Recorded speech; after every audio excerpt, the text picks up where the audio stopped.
大家好，团队，这个在本频道振聋发聩，已经令到不少人耳朵生茧的词汇，居然被不少鱼评专家最终发现了，而且这次的集体叹息，居然都是因为王一博的商业资源而来，这让Shin Wan我有些小意外。倒不是说这些擅长尬吹尬黑的专业人士终于可以后知后觉，发现什么地方不对劲了，而是当所有尬吹尬黑的人突然明白过来的时候，其实大都已经晚了。因为王一博的最新麻烦还真不是他们描述的那样。那么王炸姐姐赵丽颖突然气场全开，霸气十足的在访谈当中亮出自己的职业野心，又是什么样的底气，需要大家在免费吃瓜的时候顺便第一时间吃个痛痛快快，吃个明明白白呢？视角永恒359度，观点永恒，与别不同的Shin Wan我首先是相当惊艳赵丽颖的全新大片，因为新苹果不仅爽脆，而且还有鱼香，而且这种鱼香恐怕少人闻得到。2022年12月12日，赵丽颖 Glass China 12月刊双封面释出。大片中，赵丽颖身穿丝绸长裙，充满复古冷艳美，眼神坚定且温柔，充满故事感，清冷气质自带疏离感，金丝眼镜礼帽造型尽显文艺书卷气，知性又优雅，黑白彩色交错，电影质感拉满。每年的 B 年刊对于时尚大刊来说也是重头戏。不久前 Glass China 就曝光了自己的12月双刊封面，这回请到的是赵丽颖坐镇。不得不说，这次赵丽颖的拍摄太绝了，造型虽然简单，但是大片的氛围感却十分的明显。清冷的电影质感大片让赵丽颖看上去也更高级了。这次傲娇的赵丽颖12月刊算是再次封神了。赵丽颖这几年也在努力转型，而现在的她真的算是转型成功了，从一开始的小可爱变成了现在的成熟稳重。这次大片的拍摄，满满的清冷感让她的电影脸更是十分的明显。就拿这次她的 B 年大刊来说，几个赵丽颖脸部的特写就把她的五官拍得十分高级，眼神满满的情愫更是让大家联想翩翩。以往的 B 年大刊，明星们的造型几乎都是很夸张的，但是赵丽颖这次的大片拍摄却选择了简单的穿搭，靠氛围感取胜，而她的这些所谓的简单造型，却让赵丽颖的时尚感再次封神。而赵丽颖的这些穿搭，对于吃瓜来说也有很好的借鉴意义。大家可以找到一些很适合学习和领悟的穿搭小技巧。穿搭小技巧一，强调配色的简单化。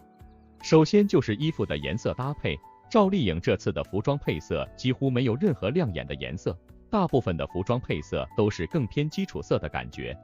所以我们可以发现，往往越简单的配色越可以穿出造型的高级感。重点就在于大家是否真的会穿这些简单的颜色。赵丽颖这次的造型配色主要是以黑白的配色为主，不管是黑白的配色搭配，还是一个颜色整身穿，颜色的穿搭方式都是很简单的，因为只有简单的配色方式，才可以把基础色的高级感彻底展现出来。赵丽颖有不少白色调的穿搭，对于白色的穿搭来说，有几个重点需要注意。一，选对白色调，纯白色不要选，要选择低饱和度的白色，亚麻白。二，白色整身穿搭要注意衣服的露肤设计感。三，白色穿在身上要注意衣服的宽松廓形感。穿搭小技巧二，放大衣服的廓形感。赵丽颖的这些大片造型在服装的廓形上都有一个共同点，那就是衣服的廓形感都十分的明显，而在穿搭细节上，她还会放大衣服的廓形感，比如这件驼色的大衣，大廓形的设计让大衣的造型感本身已经十分的明显了，而她在穿搭上把腰带绑起来，让腰部的造型感就更加的明显了。还有这件风衣在款式的设计上也是大廓形的设计感，比如落肩的造型、腰带绑带的穿搭方式，还有上衣荷叶边的装饰，这些设计细节都在强调衣服大的廓形感，让简单的服装更有了时尚高级的效果。其实服装大廓形的体现主要还是在细节上。一，肩部一般就是垫肩、落肩、泡泡袖的造型选择，主要就是修饰肩部的线条。二，领口一般就是翻领、立领的造型，领口越大，造型感越明显。三，腰部收腰或者是腰带的添加，搭配大廓形的服装，会让腰部的造型感更加明显。可以说，美美的感觉在部分细节的体现上更趋完美了。老实说，新万我对整个近乎无名的电影质感相当意外，甚至惊艳，因为英国时尚杂志 Glass 一贯致力成为一本展现不同年龄、职业的女性形象，为女性生活注入多元能量的杂志。这次的呈现果然彻底贯彻了 Glass 的光谱色调、布局格调，甚至少量糅合了部分时尚芭莎的视觉元素，前后光影的对比，满满大片的效果，特别是两个故意压低皮肤色调的丑男布景版，简直把赵丽颖倾斜向上的视野活活拔高了2截。更加精致的一幅就是赵丽颖侧身借光，衣襟微露的凝神画面。新万我的第一眼就是好又好年轻，第二眼才发现赵丽颖的鬼聪明，恐怕这次再次打脸了99.99999的黑粉脸。您猜新万我的第二眼发现了什么呢？说实在的，赵丽颖的鬼聪明，但凡熟悉本频道的朋友也听了不少了。这种鬼聪明，有时候可以保护自己，有时候更能保护别人，从而进一步让自己在熟悉的圈子里面更加的如鱼得水。这部《鬼聪明》进阶当中的王一博，诚意满满的为大鹏导演新电影《保你平安》打 call 了，呼吁大家12月31日一起随王一博笑着跨年。大鹏导演喜剧电影《保你平安》发布欢乐启程版预告，官宣将于12月31日全国上映。电影《保你平安》是大鹏导演自编自导自演的一部作品。电影从一个由谣言引发的故事，一段为保故人平安的辟谣路，一路阻碍重重又笑料满满，路上也充满着温暖。说这部电影请来娱乐圈喜剧演员的半壁江山也不为过。大鹏、李雪琴、尹正、王迅、王圣迪领衔主演，马丽、宋茜、贾冰、杨迪、潘斌龙、倪虹洁、乔杉、于洋、刘金山、曹炳坤、梁超等参演。就这个阵容来说，还是值得听听看的。电影《保你平安》官宣上映时间，黄渤、马丽、杨迪、宋茜、王一博等众多明星转发支持，其中王一博转发微博，并为大鹏打 call 写道：跟大鹏导演一起笑着跨年，看保你平安，新的一年愿大家都平安。粉丝也纷纷转发，为王一博助力。说起王一博和大鹏，肯定要提到两位合作街舞电影《热烈了》。还记得前不久，王一博和大鹏导演一起参加电影《微博之夜》，曾被问到电影《热烈》是为王一博量身定制的吗？大鹏毫不犹豫的回答是先有的王一博，后有的这个电影的。还有在台上，大鹏被问到下一部电影想要拍什么，一部电影将会是哪一种题材的，当时大鹏导演看着台下的王一博说道是和滑板题材相关的，足以刻有看出大鹏导演对王一博的认可与满意。这种见人说人话的老江湖术语，懂的人必须懂。视角永恒359度，观点永恒与别不同的新万我常说，王一博是个将心比心、以心换心的弟弟，他跟王炸姐姐的同款属性一模一样。问题是保你平安能准时卡点贺岁档，为什么热烈贺岁就不行？新万我的这个超简单的问题，就不需要跟您一道深扒了吧？自己领衔的、亲生的，心里面的秤砣和待遇，注定是不一样的。所谓金不换，新万我反而直觉热烈对撼《阿凡达2》的热爆指数、好玩指数，远超这个名字俗不可耐的保你平安。没办法，38线的文字之美，就是这么干煸直白，容易消化的。同样不同款的话术，到了王炸姐姐赵丽颖的兄弟谢娜那里，实实在在的味道就多了不少。谢娜在自己的社交平台上传了一段自己追剧的视频，而看的剧正是这段时间热播的由赵丽颖、欧豪等人主演的《风吹半夏》，并艾特了赵丽颖，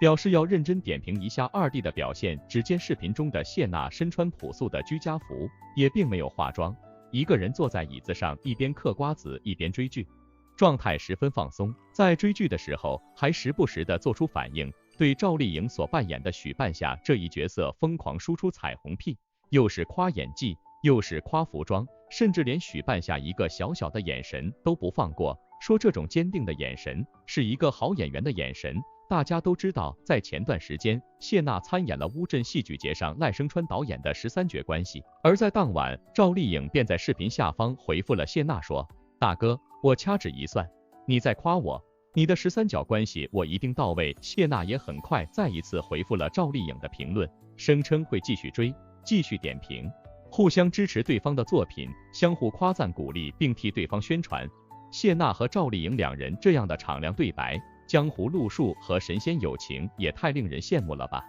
两人最早也是录综艺相识，后来逐渐熟络起来，便以大哥二弟相称，两人也经常撞衫，所以被网友戏称为金角大王和银角大王。在谢娜宝宝满月的时候，赵丽颖还特意跑去谢娜家里看望，并送上了礼物。后来两人还一起参加了向往的生活，一见面就给了对方一个大大的拥抱。看得出来两人关系是十分亲密的，不仅两人相见时如此，就连见不到面的时候，也是在时时刻刻想着对方，维护对方。在朋友请听好节目上，谢娜问袁咏仪认不认识井柏然和董子健时，袁咏仪坦言最近在看赵丽颖和董子健主演的《谁是凶手》，所以认识董子健，但是不喜欢那个女生演的角色。但是因为袁咏仪与赵丽颖不熟，所以一直在问谢娜女主角的名字，这让谢娜十分尴尬。但好在谢娜只是犹豫了一下，便说我们特别喜欢。袁咏仪也慌忙解释自己不是不喜欢赵丽颖这个演员，是不喜欢这个角色，这个角色太压抑了，视角永恒359度，观点永恒，与别不同的深问我。说到这，袁咏仪的反应和话术也是显而易见的。在这个江湖行走、娱乐金字塔顶层的圈中人，个个都是混出来的狠人物。这些新旧交替的江湖儿女，其实也是懂得看人、懂得拿捏的。因为这个月锦当中的赵丽颖真的是今时不同往日了，特别是风吹半夏的逆境飘红，以及反反复复的宣传套路，因为特别取巧，所以更加让人不服不行。这部8五花赵丽颖的新兴代表作《风吹半夏》播出过半，这部聚焦钢铁行业、由赵丽颖领衔主演的时代群像剧，正在迸发出优质剧效应，豆瓣评分稳定在8.4，近一半网友打出5星好评。在世界杯平台关闭弹幕功能之际，平台热度值破万，云和有效市场占有率达30%，可以断定《风吹半夏》搭上了年末爆款剧的末班车。女主许半夏的扮演者赵丽颖是内娱扛剧的流量型艺人，这几年她也在不断力求突破，向实力派演员迸发。如果说当年与正午阳光合作的《知否知否应是绿肥红瘦》是标志着其向实力派演员阵容进军的第一步，那么如今在出场了悬疑剧、主旋律剧以及这部在播的时代群像剧之后，赵丽颖的转型之路越发稳妥。风吹半夏的故事背景设定在上世纪90年代，讲述了以许半夏为首的一批有志者在改革开放的浪潮中激流勇进，大胆创业的故事。这是一部标准的商战群像戏，同时也是许半夏的个人奋斗史。起初许半夏和自己的2个兄弟童潇齐、欧豪是陈宇宙、黄登登是都只是依靠收废钢做点小买卖。一场行业大会将许半夏正式推入钢材生意战场。凭借着出色的观察力和社交能力，许半夏在这场大会上成功引起拥有外资实力的赵磊、李光洁是注意，并在民营企业老大哥武建设刘威士那里拿下了5000万吨的钢材预订单，从此踏上了做大生意的道路。商场如战场，为了能够消化这笔大单，许半夏四处筹钱建堆场。好不容易看到点希望时，却因为和武建设等人一起掉进了熟人杀猪盘的圈套里，而负债累累。黔驴技穷之际，他选择一人留守异国他乡，寻找新希望。也就是在此时，他偶遇新商机。为了能够再次获得赵磊信任，他在电话中和赵磊说道：你和我不熟，但我们都和钱熟。商人许半夏就此立住了。剧中的人物群像戏也让人印象深刻。许半夏创业时期，是老大哥武建设拉了他一把，但他与众人一样，看不起女人做生意。包括后面许半夏创业成功，众人对其的恭维也尽显商人本色。许半夏背后的2位兄弟童潇齐和陈宇宙也都各有各的看点。前段时间更新的剧情中，陈宇宙因为帮许半夏建立堆场，感染肺癌，就此丧命，钢三角从此变2人组。包括许半夏后面认识的赵磊，具有国际化视野和前瞻的企业管理思维，是许半夏看上他的一个原因。商战、群像戏、大女主乃至于特定的背景年代，共同构成了整部剧的出彩，也得益于阿奈原著加傅东玉导演的掌控力，整个故事叙事流畅，情节也跌宕起伏。当然，如果与阿奈原著对比，《风吹半夏》少了点表达人性的生猛，某种程度上也决定了这部剧的口碑上限。需要特别一提的是，这部剧和去年的《谁是凶手》都是因为赵丽颖的力挺与坚持，才有了后面影视化的故事。而《风吹半夏》也是赵丽颖截至目前拿下过的豆瓣评分最高的作品，视角永恒359度，观点永恒与别不同的新万。我可以说，赵丽颖毒辣开挂的剧本演和突飞猛进的演技杀，开创了一个新局面。这个故事底子有了，接下来全是赵丽颖的表演了。如果说知否时期的赵丽颖还因为台词原声接不住老戏骨的戏，而被部分观众质疑离实力派还差一截，那么这次她饰演的许半夏在演技上的确突飞猛进。赵丽颖这次在伤人的气场上下了苦功夫，剧中开篇第一场重头戏，她就完全拿捏了生意人的气场。身着红衣，头发烫成波浪状，两只显眼的金色耳环缓慢波动，俨然一副女商人形象。在教导童潇齐需要做哪些事之际，许半夏还不忘手上的动作，挨门挨户给重要的生意伙伴送礼。在看到生意上的合作伙伴裘必正出场时，许半夏立刻转换笑脸，大声寒暄，眼神还不忘兼顾四周，生怕错过了重要的大佬出场。饭桌上，当得知武建社有一笔大买卖时，许半夏眼神发光，随即端起酒杯，急迫地对武建社说：“带我一起做生意。”场上的皮笑肉不笑，面对自己人时的表情切换，以及不同场合下人物所需要的不同语气语调，在赵丽颖的表演中都能看到。剧中被观众视为高光时刻的一场戏，莫过于许半夏在电视上看到钢价上涨的新闻。那场戏，赵丽颖的情感表达也相对细腻。她先是眼神涣散，在得知钢价上涨后，眼神开始放光，随后肆无忌惮地笑了起来。笑着笑着，眼角泛出了泪花。除此之外，她回到家看到自己丈夫出轨的那场戏，以及在得知赵磊背叛自己后的情绪失控，都让观众看到了作为演员的情绪爆发力。或许对比剧中其他老戏骨的精湛演技，赵丽颖目前所呈现出的表演还不能被奉为精湛，但在找准角色身上的特质与老戏骨对戏、清晰表达台词层面，她已经完全不怯场。更为难得的是，在同龄女明星还在极力凹少女感、美貌之际，赵丽颖已经为了角色的真实性和立体化，抛弃滤镜，为角色增肥10斤，甚至露出自己清晰的下颌角线和眼角的皱纹。85花赵丽颖这次颇有点豁出去的感觉。如今的内娱流量圈人均转型期，但目前来看，转型较为顺利的还是赵丽颖。回头看赵丽颖的转型之路，方法有迹可循。知否让观众看到了她在宅斗群像剧中的可塑性，谁是凶手中白切黑的神语，则让其在市场中狠狠地刷了一波存在感。这部剧也是去年迷雾剧场表现最好的一部作品，与郑晓龙合作的《幸福到万家》也再次让大众看到了一个不一样的赵丽颖。尽管她在这部剧的表现依旧存有瑕疵，可是市场记住了赵丽颖那张淡颜的农民脸。剧中女主角和幸福是个农民，也对她与何书记敢于叫板、不认命只认理的倔强性格印象深刻。风吹半夏同理，大女主加敢闯、有野心的人物形象，让赵丽颖再次于市场中刷了一波存在感。且这两部作品都是寄希望于明年市场拿白玉兰、飞天奖的种子选手。实际上，很多年前赵丽颖就已经接触过主流奖项。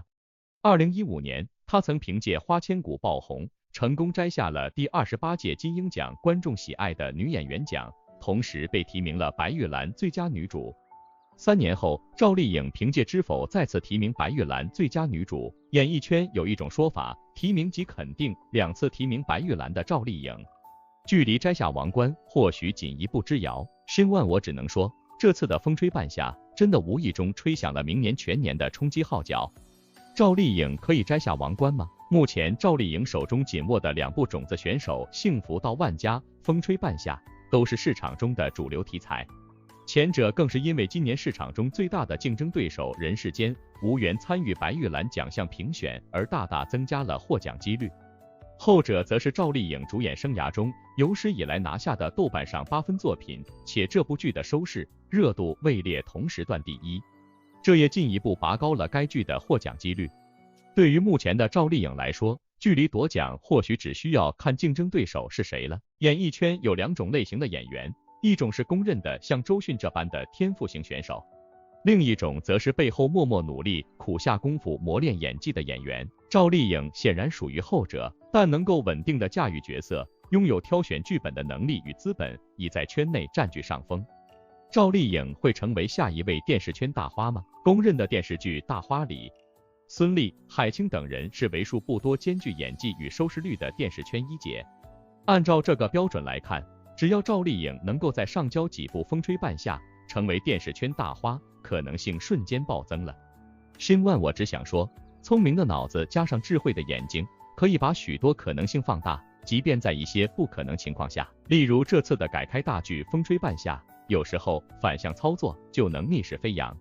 新万我说过，王一博同样也可以，只要善于审时度势，知所进退的话。网上据说王一博在网上有108对 CP， 网上据说王一博苏感特别强。纵观王一博拍过的影视作品甚至广告，只要有搭档，你就会发现他 CP 多真不是没有原因的，不管男女，不管动物、植物，让他看过去都是充满了深情，活生生的配一脸。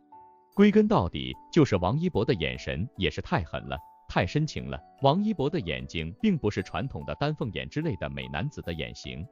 小时候还是大双眼皮，越长反而越变成内双了。而且他的眼睛还有点三白眼，眼神专注的时候，目光显得特别凌厉。定力不好的人，猛看他的眼睛就觉得很凶，也许这也是他的粉丝在他的面前比较怂的原因。关于他的眼睛有两大传说，一是横店鹰眼，他视力惊人的好，没有一点近视，再加上长期生活在镜头下，对镜头的敏感性，导致他在横店拍戏的时候抓带拍私生出了名，于是被横店官方认证为横店鹰眼。话说视角永恒359度，观点永恒与别不同的新万我的短视频区，有些好玩的鹰眼设备展示抓拍，欢迎您自助自娱自乐。因为生活就是无数个生动的小片段组成的，只有非凡的视角和敏锐的眼睛，才能细细体会和玩味。二是他在韩国学习时候经受了严苛的训练，其中一项就是关到小黑屋里，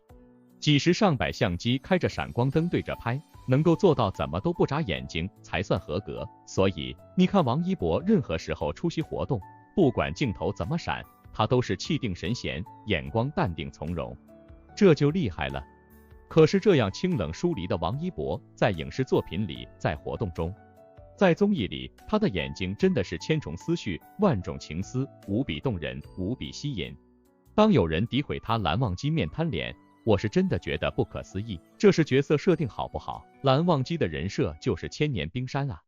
讲究的就是泰山崩于面而不改色，所以他的哥哥蓝曦臣绰号才叫独地鸡啊。蓝忘机的情绪是需要翻译的，书没有这个困扰，有独白，有内心活动，写出来就可以了。到了剧中怎么办？王一博就用微妙的表情、流转的眼神，演出了蓝忘机的心理变化。深情、愤怒、无奈、悔恨、无畏、坚持，所有的心理就在变化的眼神中。如果蓝忘机真的是千年冰山，那为什么播出之后被评为全球最贴合角色排名第9，而王一博涨粉无数，更引得内娱最疯魔群体 CP？ 这到底是幸还是不幸啊？谁能说得清呢？看看这16年前和16年后对比多么明显，神态、眼神区分度多高。这双会说话的眼睛，再加上这欲语还休的神态，多么迷人，这让谁能受得了？而到了活泼灵动的有匪中的谢允，深情无畏的风起洛阳中的百里弘毅，坚定执着的蒋先云，运筹帷幄的季向空，他都是用会说话的眼神，又给自己组了无数个 CP。而生活中呢，你看看他的表现吧，他的眼神专注，集中到你一个人身上，会让你觉得他全心全意的在乎你，他的世界围着你转，他的神情动人。对长者，他一脸的信赖，满心真诚的嘴角勾起，面带微笑。如果说话，必定是真实而又坦荡，这样的年轻人谁不喜欢？对同伴，他确实调皮捣蛋小可爱，但你可以从他的眼睛里感受到他的炽热与真心。对天天向上里出现的那只小黑猪黑子，你都能觉得他的眼睛里充满深情。都说王一博的眼睛会拉丝，这种酥感是和她的眼神、表情、仪态、动作等全部结合起来分不开的。古人形容男人的眼睛为目如朗星，剑眉星目，他肯定是做到的。当他的眼神凌厉、专注起来，你会觉得不敢直视；但当他的眼神柔和起来，全神贯注地看过来，你会觉得眼波流转，每一眼都情深。你怎么能够抵挡得了？这108对 CP， 每一对王一博都不无辜，给他组 CP， 他都受着。接下来，王一博的4部电影正在等待合适的档期上映，想必到时候他的这个 CP 规模还要扩大，怎么办呢？接着受着吧，没办法，谁让他眼睛带钩呢？有人是受不了的，所以如果您也想体会一种幻的感觉，不妨在Shin1我的短视频区自行寻找。眼神杀这个话题，但凡熟悉本频道的朋友，算是从去年听到了今年，从年头听到了年尾，赵丽颖的眼神杀的精进，想必您也是听到看到了不少了。所以她的眼神杀与时俱进，现在换成了话术杀，因为她的小傲娇出来了。11月末，浙江卫视中国蓝剧场推出时代群像闯剧《风吹半夏》，豆瓣开分高达8.4，成为年末口碑佳作。该剧讲述了上个世纪90年代白手起家的许半夏赵丽颖是凭借其独到的眼光和果敢的个性，在钢铁行业披荆斩棘，闯出一片天地，最终收获成功的故事。自开播以来，浙江卫视《风吹半夏》CSM 64成榜单稳居前3，单日收视率高达 1.999。浙江卫视短视频新媒体矩阵播放总量破4亿，单条视频播放量高达5000万加。主流媒体发文点赞，人民文娱赞细腻闯者群像，光明网域闯荡实干精神，北京日报包时代拼搏力量，人民网评现实激励意义。赵丽颖饰演的许半夏也收获众多好评。赵丽颖演出了许半夏身上蓬勃的生命力，激励了我，有些事要敢想敢做，把不可能变成可能。赵丽颖就是天选许半夏非科班出身的赵丽颖，在大众眼中也像剧中的许半夏一样白手起家，逆风翻盘，演什么像什么，是观众对于她的肯定。纵观她的作品，从《楚乔传》中不屈不折的女将军楚乔，知否知否应是绿肥红瘦中兰心蕙质的盛明兰，再到风吹半夏中又狠又辣的女商人许半夏，可谓角色万千，各有不同。于是乎，趁热打铁的浙江卫视独家连线了这个当红炸子鸡赵丽颖，与她聊聊风吹半夏的创作过程，谈谈她作为演员的野心。这下好了，赵丽颖的野心终于不藏了。Shin1我也跟着笑了。问题1，当风吹半夏的剧本交到您手中时，您对这个角色的第一印象是什么？为什么会选择出演这个角色？其中最大的挑战和收获是什么？回答1，其实是先和导演聊过这个故事，当时还没看到剧本，但我们对这个故事都非常感兴趣，无论是从题材、故事类型，还是角色人物上看，我们一致认为这是一部很好的作品。我对许半夏这个角色也非常感兴趣，她是现在很少见的女性角色类型，非常新颖又有力量。这个故事发生在钢铁行业，又是商人老板之间的故事，和我本身是有一定距离的，所以我会觉得演绎这个角色对我来说是个挑战。但在拍完之后，我又挺开心能遇到许半夏的，因为这让我体会到了另一个行业，另一种人生，这也是我和她的缘分。问题2，在实际的拍摄过程中，您是否有针对人物表演方面提出过自己的想法？比如说，针对人物塑造有没有一些特别和细小的设计？回答2，相对于我以往塑造的角色来说，许半夏是有一定难度和复杂性的，加上她身处的背景时代，又是一个比较新的女性形象，当中也有一些不明白的地方，在这个过程中也会跟导演去讨论，最终呈现出现在的许半夏。从她出场到后面的每个阶段，从外在的造型、穿衣风格，以及细到她的口红色号和耳环，其实都有很多的变化在里面。每个时期都有她所传达的一个重点，比如前期她是在收废品阶段，其实还是比较清丽的，代表她那个时期是一个比较纯粹的人物状态。到她去接童潇琪开始，其实已经能看到他们这5年时间，许半夏已经偏向于物质跟做生意，变成一个稍微带一点点世俗的女性，有一些欲望在身上。她去钢铁交易会穿的是最瞩目的一个，选择的是一套红色的衣服，中期刚嫁回春，许半夏一夜暴富。她走路的姿势在那个阶段还是比较有气场的，在跟不同演员的对手戏里，这个角色慢慢立体起来。作为一个群像故事，每个角色都非常的立体，通过许半夏的经商之路带出来那个时代的变迁，商业的变迁。问题3，网上有观众说许半夏是白手起家、逆风翻盘的典型代表。许半夏与现实生活中的您相比较的话，有没有什么相似之处？又有什么特点是最让您欣赏的？回答3，我们的相似之处大概是都比较偏事业型的人吧，但可能我会比他平和一些。许半夏他非常有想法，有头脑，也有手腕，他的敢想敢干是建立在自己对时机的把握，对时事的判断上的。他的成长经历也造就了他的性格圆滑、顾全大局、社交达人，这些构成了完整的许半夏。我欣赏他，也欣赏他的这些特点。问题4，阿奈的小说其实也是很多次被搬上电视剧，您之前有看过阿奈的小说或者相关的影视作品吗？回答4，我看过一些，我比较喜欢的是都挺好，他的作品让我有一些想法在里面。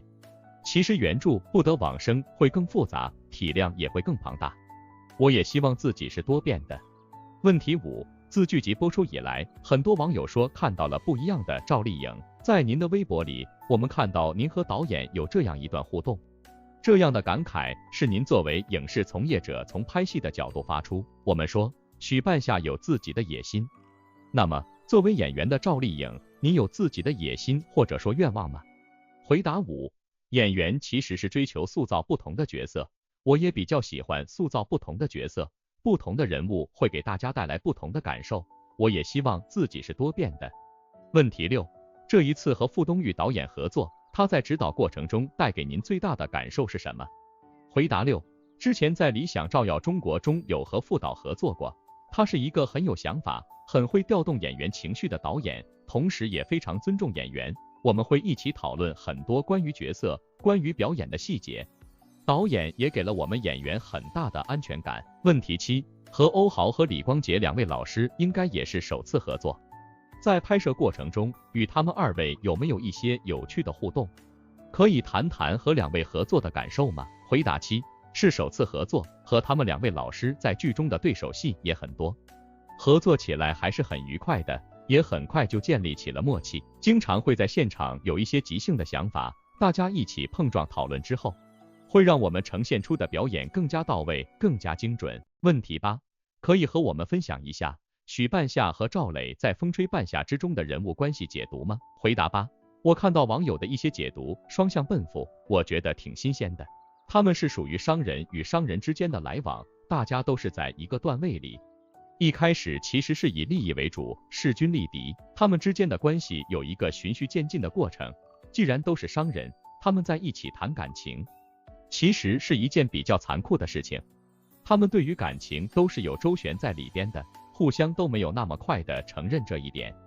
因为大家都很理智，也都是成年人，而且许半夏这个女人其实很难 hold 得住的，当然赵磊也是非常有魅力的，会吸引到许半夏，他们的感情还挺有意思的，互相拉锯又互相牵绊，但他们一起经历了很多事情，仍然互相信任，这一点也是非常难得的。问题9，风吹半夏的拍摄地正好是在浙江，而浙江商人也是在时代浪潮中把握机遇，弄潮而上。从许半夏的角度看，商人创业最宝贵的特质是什么？假如让您以许半夏的身份给正在打拼的女性观众说一些话，您会说什么？回答9，商人创业最宝贵的特质，能够发现机遇，把握住机遇，并且带着能够统筹全局的头脑，敢想敢干。我想说，想做就去做，不后悔，不纠结，相信自己。这些一问一答之间，可以看出赵丽颖的9个回答都填满了精心的准备、敞开的霸气以及精准的野心。当然了，赵丽颖的话术充满了谦谦有料的色彩和进退有据的基调，让人听不出野，只有满满的心。然而呢，懂的人自然懂，所以对比之下，不懂的人也是大多数的。例如紧盯王一博混饭吃的娱乐大号吃瓜大嘴，智足新一季年终活动邀请了很多流量男星，王鹤棣、程毅、龚俊、朱一龙、蔡徐坤、白敬亭、李现等人都已经开始进行预热，但和智足合作了多年，且对时尚活动一向热衷的王一博，眼下却是公司和粉丝都没有什么动静。在这种情况下，不少王一博黑红或者红黑粉丝也开始借此做文章，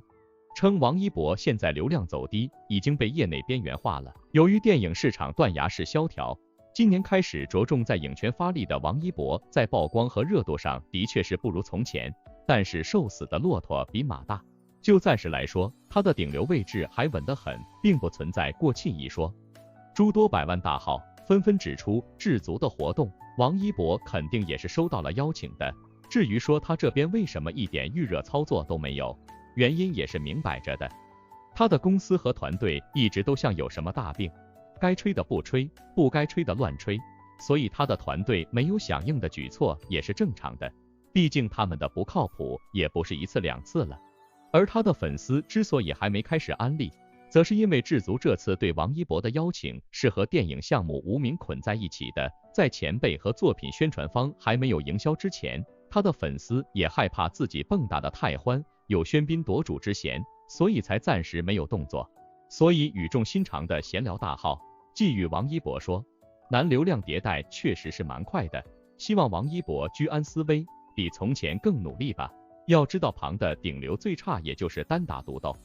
不像他还要背着公司负重前行。这话听起来是不是似曾相识，在那里听说过呢？欢迎您在评论区中大力留言，交换有趣的观感和意见。当然了，明白人也还是有的，比方说，为什么风吹半夏这次和赵丽颖之间的化学作用会产生出巨量的火花呢？申万我只能说，不只是因为她的热度和名气，还因为她适合半夏，也适合变化。赵丽颖本身的长相并不强势，给人的感觉很温和，就是基于这种感觉，赵丽颖在演事业剧的时候才可以兼顾家庭，她的这种兼顾是可以让人相信的。如果找一个给人感觉特别强势的女主，那么她在饰演家庭生活、感情戏的时候就会显得多余，到时候估计就有人说没有感情戏就好了。果然现在什么剧的内核都是言情，诸如此类的话，可实际上没有生活的女强人反倒没那么讨喜。一个女强人的剧是需要她有小女人的一面，正好赵丽颖这两面都有，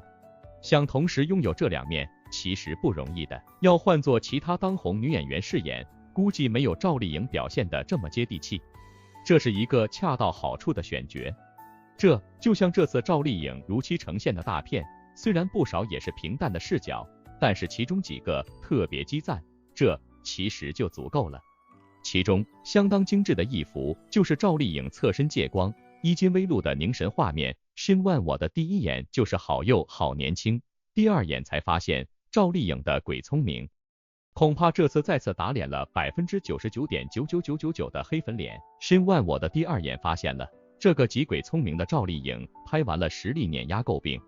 爆火烧尽丑评的时代丑剧风吹半夏后，立马挖出这个雅致丽人、复古版型的时尚大坑，